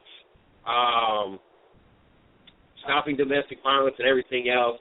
And here we are with the quarterback that's going to be starting Thursday night that's got his own domestic issues, and once again, the NFL is not doing nothing. And so I have a serious issue with him being named the starter. I would rather, Josh McCown is not ready to play. I would rather Cleveland go with the third-string quarterback, picked up somebody on free agency or done something other than putting Johnny Manziel back there behind center, because you are really slapping all those that have been a victim of domestic violence in the face. That's just how I feel about it. Cleveland 2-6, Cincinnati 7-0. Playing in Cincinnati, really, it's a one-sided no-brainer for me. I have the Cincinnati Bengals winning. Shorty, what you looking like? Well, I obviously have to go with the Cincinnati Bengals because I'm not stupid enough to pick Cleveland. Not stupid enough to pick Cleveland. I mean, you're obviously not stupid enough to pick them either, so you blame me for going with Cincinnati? I mean, yes, I'm sitting in my bedroom looking at my Cleveland Browns, pink jersey I have, and I'm still going to go with the orange and black Cincinnati Bengals. So.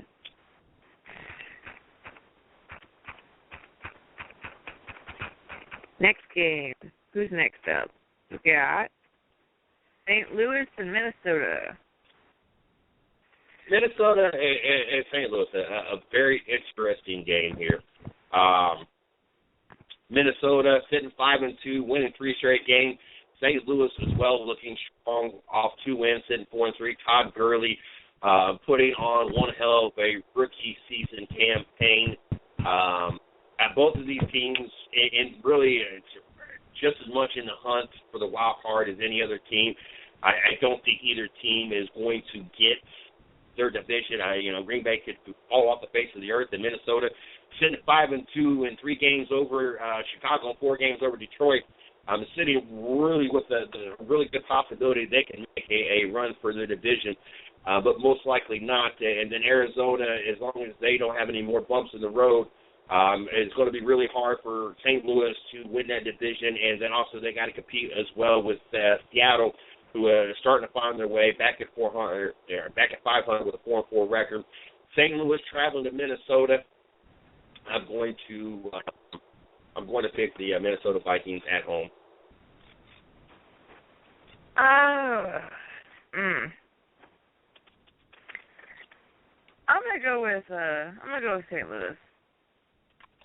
I think St. Louis is,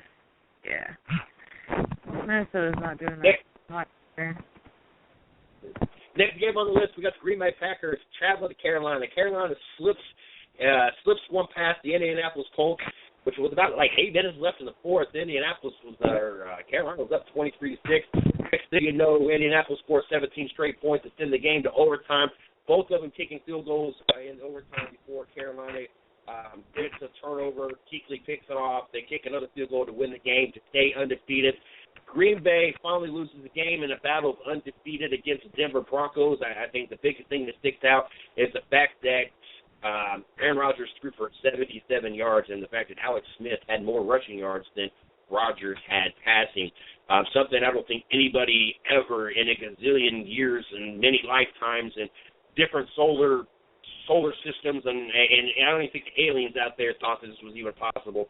But Green Bay is going to bounce back. I think Green Bay is going to prove to the world that they are the Green Bay Packers. They are going to, once again, relive the relax motto that they did last year. I have Green Bay going into Carolina, and first opponent for Carolina all year long that's above 500. So they only have 3 games all year right now scheduled that our opponents are above 500. It's Atlanta twice and Green Bay. Knocking one of the 3 potentially only above 500 opponents they have all season. Yes, they have a cakewalk to win in their division, but this is not going to be a cakewalk this weekend. I have Green Bay going into Carolina and winning. I also have Green Bay going into Carolina and finally showing Carolina that they are not truly the undefeated Carolina Panthers that they are. Definitely not. Why is there no London game this week? Because there's only two or three, but those all have been taken care of as far as I know of. I don't think there's any more. If you would have been listening to earlier in the show, we had this conversation. There's only 2 or 3 scheduled here in 2018. Then in 2018, there will be 5 London games scheduled per year as they run through the contract. But they added one starting in 2016. But there will be 5 games a year in London starting in 2018. It's just one of those things that they only do it a couple times a year as of right now, as they continue to expand the sport and expand their fan base. You know, they're picking up more and more games over there. Miami and Buffalo, a very interesting game. Miami wins 2 games under the new interim head coach. Then they walk in and play the New England Patriots, and all that hype and all that we thought they were fixed was out the window as they played their first legitimate opponent under new interim head coach, and Miami had their butts handed to them. Buffalo, don't even know what to say about Buffalo, other than the fact that E.J. Manuel is a quarterback and we're not expecting him to win too many games. 2 games lost, playing against Miami. Even with the young teams, and even though that E.J. Manuel will more likely be your quarterback at home, I find Buffalo hard to beat, and Miami is still not proving themselves against anybody even legitimately close to being good. I'm going to take the Buffalo Bills at home. I'm also going to pick the Buffalo Bills because I don't have any faith in Miami. Game to me, this is probably one of the most intriguing games on this list. Oakland going to Pittsburgh. You got the Steelers sitting 4-4, 3.5 games, sitting out of first with Cincinnati. Had their opportunity to close the gap a little bit. Cincinnati ends up going on beating them 16-10 last week. Oakland, I picked Oakland last week. Shocked the New York Jets fan base. Jets was sitting at 4-2, now 4-3, and Oakland just manhandled them, something like 34-20, if I remember correctly. A lot of things have come together a lot quicker in Oakland than I think a lot of people expected. This is obviously a game. We had this discussion with Patrick Taylor on Monday. In the AFC, you got 3 undefeated teams, and you got 3 teams that are above 500. That's it. There's no in between. You're 500, you're perfect, you're right at 500, or you're garbage. And Oakland and Pittsburgh happen to be those teams, 2 of those teams that are right at 500. Of course, the Jets being the 3rd team. I like what Oakland is doing. I have a lot of confidence in what Oakland is doing. Pittsburgh, a lot of chemistry still not there. Obviously, Big Ben is still not 100%. Le'Veon Bell being out also is going to contribute to a lot of it. That is a good part of their offense. I'm going to have Oakland going into Pittsburgh. Shocking Pittsburgh. I pick Oakland. Funny thing about it is I also was going to go with Oakland. I mean, they have, showed a lot more progress this year than the Pittsburgh Steelers have, and I have no faith in the Pittsburgh Steelers. Not just because they're a crappy team, or just because I hate, that song Black and Yellow. But I also have Oakland going into Pittsburgh and beating them down. Next game on the list, Jacksonville and the Jets. I'm not going to throw too many games to Jacksonville. As soon as I talk garbage about Jacksonville, they win a football game, as they did when they went into London. Jets, there's a lot to be said about that defense, and then now there's not a lot of things to be said about that defense, as they once upon a time were 4-1, sitting 1 game behind the New England Patriots. Now they're sitting 4-3. Jets at home over Jacksonville. I feel very confident about that. I will pick the Jets over Jacksonville. I will also pick the Jets over Jacksonville. Are we only going to have 1 game different this week? Good possibility. Next game on the list is Tennessee at New Orleans. Of course, Tennessee loses their head coach. New Orleans still not getting a lot of props, winning 4 of their last 5 games. Yes, once upon a time, the New Orleans Saints were 0-4. Now they are, 0-3. Now they are 4-4, winning 4 of their last 5 games. Yes, there was positively no defense last week. They allowed 49 points in their 52-49 victory. But when it comes to the Tennessee Titans and Marcus Mariota, you really don't have to have much of a defense. You don't have to really have much of a defense. I have the Saints at home, going above 500, starting to make things interesting in that South because, yes, I count on all those above 500 teams. The Atlanta Falcons twice and the Green Bay Packers to beat the Carolina Panthers. Automatically give them 3 losses. That puts you New Orleans only 1 game behind and will put Atlanta back in first place. Who knows? Carolina could slip on a couple other games as well down the future. I think the Saints playing like their life depends on it. I have the Saints at home over Tennessee. Nah, I feel like Tennessee is going to beat them. Saints just have not been playing to the point where I want to pick them. So that would be, I guess, game number 2. Game number 2, you're picking the Tennessee Titans over the Northern Saints. That's interesting. At the Superdome, at that. Interesting. Giants and Tampa Bay. Tampa Bay goes into and wins over the Atlanta Falcons, giving Atlanta their second loss, something I don't think anybody I don't even think the Tampa Bay Buccaneers thought that they could do this. Giants lose in a close one, 52-49 to the New Orleans Saints to fall to 4-4, still on top of the NFC East. Know that they got to continue to turn things around and win if they want to stay above the Washington Redskins, Philadelphia Eagles, and the Dallas Cowboys.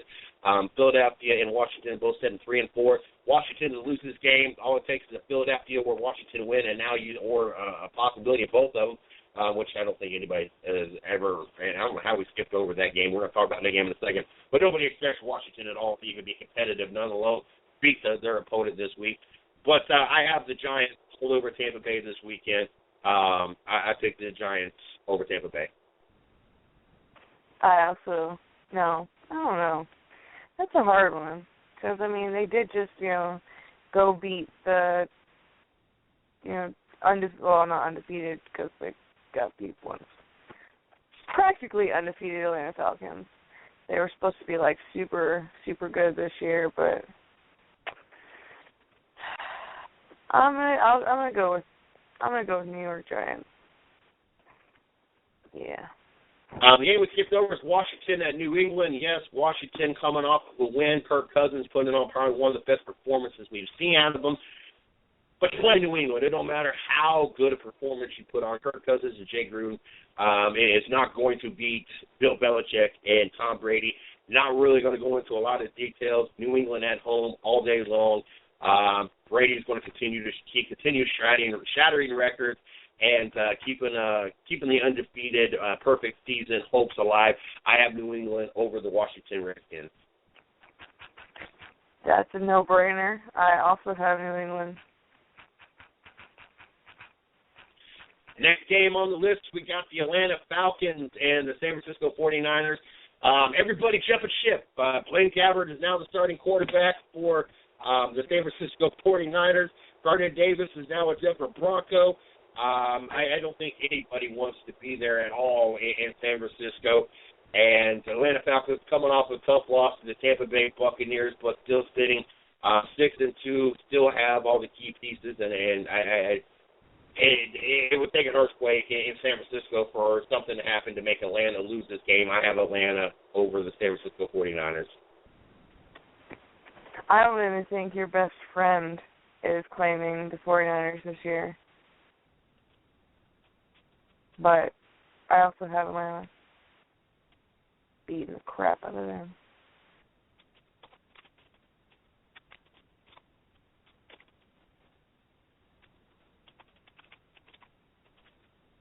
You hear me? Next game we okay. Yes. I was Next game sure. we got the Denver Broncos and the Indianapolis Colts. Andrew Luck not having the greatest of seasons, even though he almost pulled off a comeback that was very unexpected and very unlikely last Monday night. Against a Denver team that offensively until last week wasn't very productive. And even with the production we've seen out of them, you still got to give credit to that defense as they allowed Aaron Rodgers a whole 77 yards and allowed that offense, that Green Bay offense, a total of 150 yards for the whole game.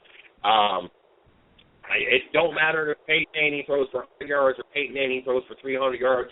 With that defense and the way Andrew Luck is playing, there's no doubt in my mind the Denver Broncos are going to beat the Indianapolis Colts. I have Denver over Indianapolis. I also have Denver over Indianapolis, but that was like, even though I picked Carolina to win that game, I was still cheering to the very last second for Indianapolis to win. I didn't think they were going to win. I didn't think they were going to have a chance to win because they haven't really been proving themselves this year, but I was cheering for them to win. I really wanted them to win this last week. But I also have the Broncos because after Cleveland, that's my team.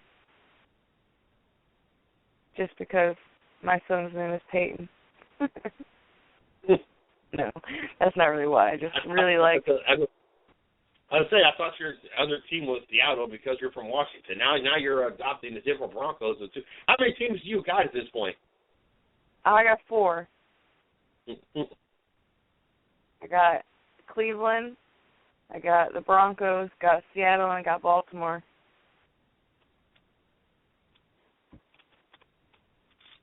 I was about to say, did you just hang me up because I said Baltimore? Never mind. It's not even a good joke. Never mind. I'm not even going to say it. Philadelphia Eagles, Dallas, still Matt Castle back there. Philadelphia, this is going to be tough. Even though Tony Romo ain't back and they're not playing to the fullest.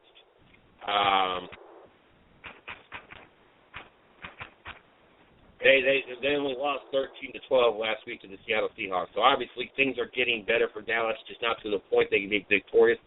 Philadelphia is still kind of up in Philadelphia's kind of up in the air one week to the next how good they are and what kind of team that we're going to get. This game, to me, is going to be a hard game to pick because if Philadelphia shows up, there's no doubt Dallas is going to win. But if Philadelphia does not play their A game, Dallas has gotten to a point and adjusted enough that they could possibly finally get them a win. I know Tony Romo's been practicing, and there's a small possibility he'll be out there in the field. I'm not going to count on him. Either way, it does not matter who's back there in the backfield. I'm finally, for the first time since Tony Romo's gone out, I'm going to pick the Dallas Cowboys. Who's playing? Philadelphia Eagles and the Dallas Cowboys. Oh, yeah, definitely the Cowboys. Philadelphia sucks. Cowboys suck, too, but I know it's like a big rivalry, and I feel like Dallas is going to pull that one out.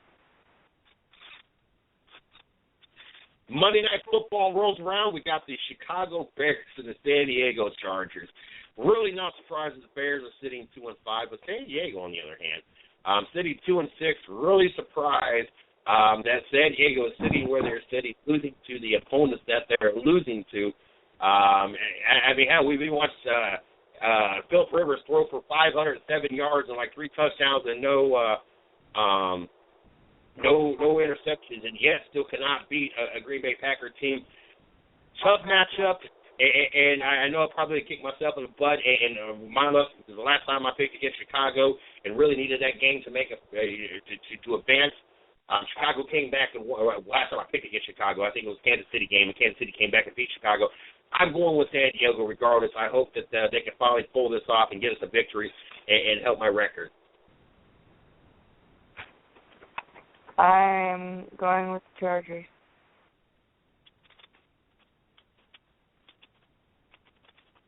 The San Diego Chargers. So, you looking forward to being back on the air Friday? We had a glitch Friday, and we were unable to be on last Friday. How excited are you about being back on this Friday and having the opportunity to have the CJ and Shorty show again? Oh, we're not going to have a glitch this Friday too? I hope not. I'm just playing. Well, I mean, I always love being on the air. I love talking, stuff sports. And then, you know, on top of the whole, our show is, you know, kind of controversial, so that's fun. It should be a good show, you know. People should definitely tune into our controversial, provocative. We got to figure out what we're going to come up with this week to provocative it up for us and push that envelope. We didn't get to push that envelope too hard last week. We did talk a little. Last time we did a little bit. I think we got pulled into that show. Not quite the provocativeness that we brought the first week. So I think we got to figure out something to bring it. I think we need to break out the Sports Illustrated swimsuit edition. I don't know. We'll figure it out. Figure something out to make all your guys' ears close up on you because it's so provocative. If that even makes any sense.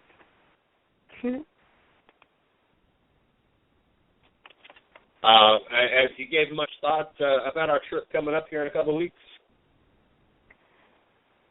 Of course. I mean, it's super exciting and I can't wait.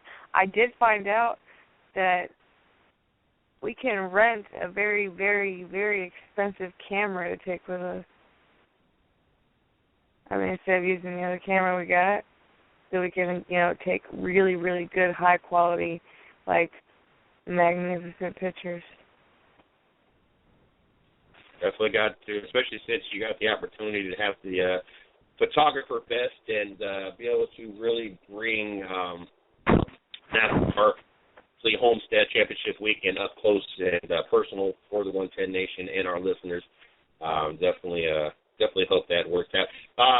Speaking of which, for those who missed last night's show, you guys missed one hell of a show last night, as we had Patrick Taylor on from 9:30 to 10 to talk NFL. We had Deanna, the women's football player from the San Diego Surge on from 10 to 10:30, and then we followed that up with our very own NHL expert, Izzo, to talk NHL. What did you think? Did you get the answers that you was hoping to last night? Did you think we brought a better perspective of women's football versus the Legends Football League and that whole kind of, I don't want to say misconception, but you know, the differences and the thoughts and the feelings in between those two? I mean, of course. I feel like, you know, the you know,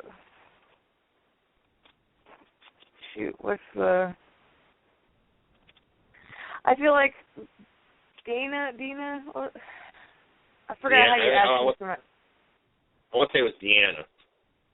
Yeah, I didn't want to mess it up and like not actually pronounce it the way she said it was.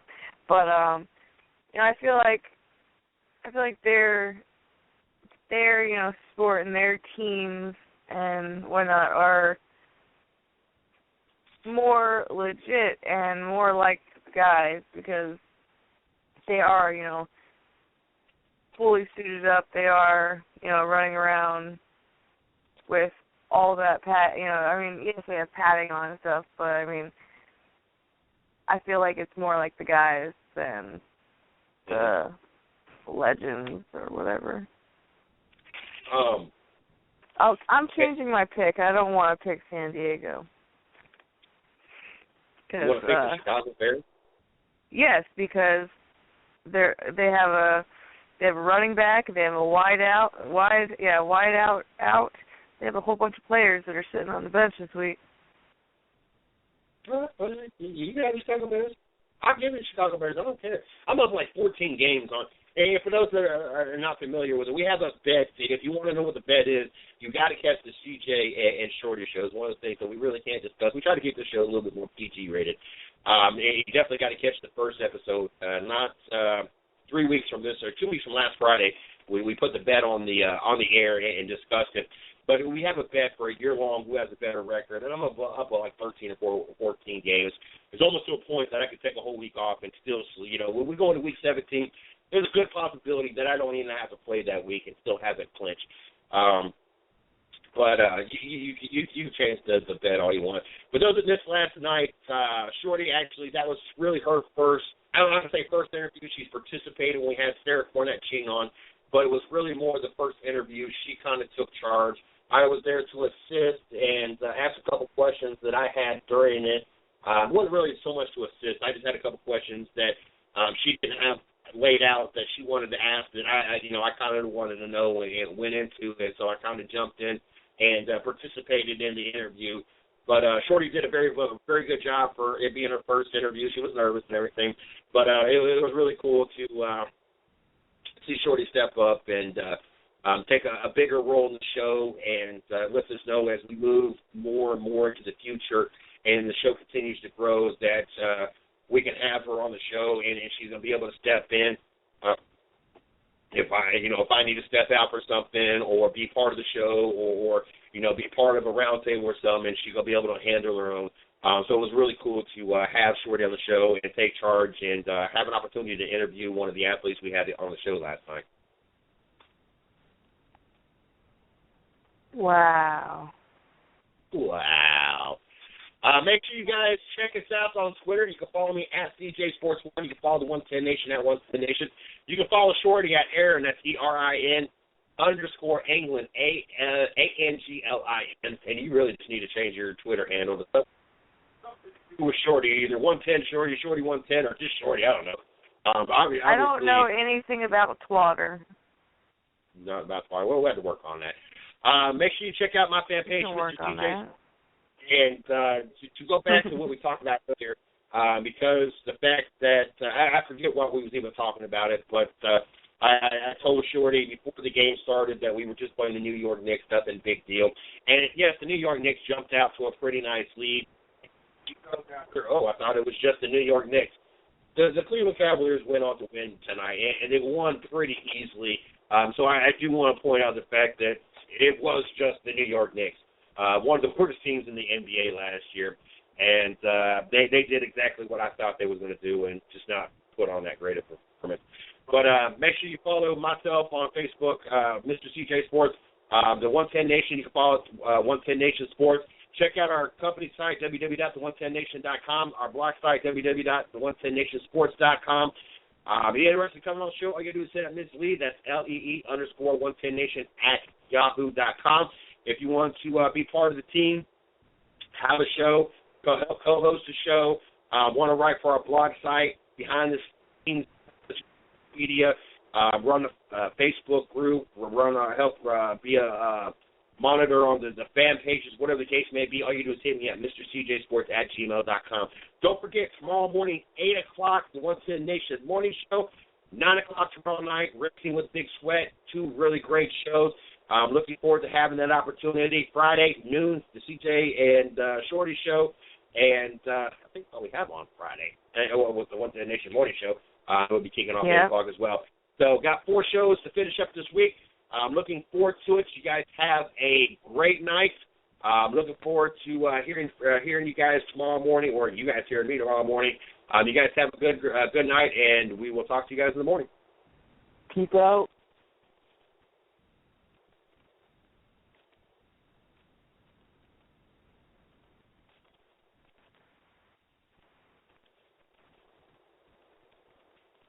Hey, it's Flo, and this is my impression of a politician. I believe in the people, and their cars, and Progressive, and the fact that you can plug in Snapshot to save even more money for being a good driver. I also believe in Sasquatch, but more as a joke, but also kind of seriously. Safe drivers save with Snapshot from Progressive. I approve of this message, and Sasquatch, if you are real, you can totally be my running mate. Progressive Casualty Insurance Company. Snapshot not available in all states.